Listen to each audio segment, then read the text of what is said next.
বাংলাদেশের আগামী দিনে গণতান্ত্রিক যাত্রার দিক নির্দেশক, গণতন্ত্রের রক্ষা কবচ, স্বাধীনতা সার্বভৌমত্বের প্রতীক আমাদের প্রিয় নেতা জনাব তারেক রহমান আজকে নিজের মাতৃভূমিতে অবতরণ করবেন। দীর্ঘ 17-18 বছর কষ্টকর নির্বাসিত জীবন শেষে আমরা অত্যন্ত আনন্দিত।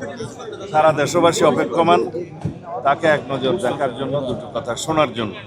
আমরা সেই মুহূর্তের জন্য অপেক্ষা করছি। বাংলাদেশের ইতিহাসে, বিগত 55 বছরের ইতিহাসে যেই অবিস্মরণীয় ঘটনা আজকে ঘটতে যাচ্ছে, সারা দেশবাসী সেটা দেখবেন, আমরা দেখব, সারা বিশ্ববাসী দেখবেন।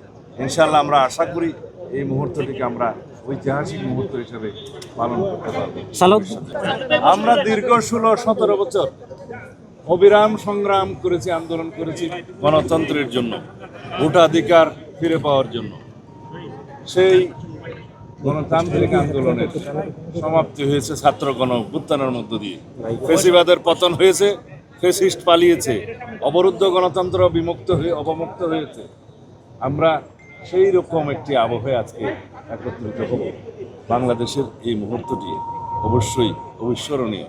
বিশ্বের যারা গণতান্ত্রিক বিশ্ব, যারা গণতন্ত্রের জন্য লড়াই সংগ্রাম করেছে, তাদের জন্য উপমা হবে। ফেসিবাদী শক্তি এবং তাদের দোসররা দেশে এবং বিদেশে সক্রিয়, তারা চেষ্টা করবে বাংলাদেশের গণতান্ত্রিক উত্তরণকে যেন কণ্ঠকাঠিন্য করতে পারে, বাধাগ্রস্ত করতে পারে, ভারতপক্ষের নির্বাচনকে বানচাল করতে পারে। অবশ্যই সেটা দুঃস্বপ্ন, আপনারা সেটা সামনে দেখতে পাবেন। যারা এই সমস্ত গণতান্ত্রিক প্রক্রিয়ায়, সন্ত্রাসী কায়দায় বাংলাদেশের গণতান্ত্রিক অগ্রযাত্রাকে বাধাগ্রস্ত করতে চাইবে, তাদেরকে আমরা সম্মিলিতভাবে সকলকে নিয়ে প্রতিহত করবো ইনশাআল্লাহ।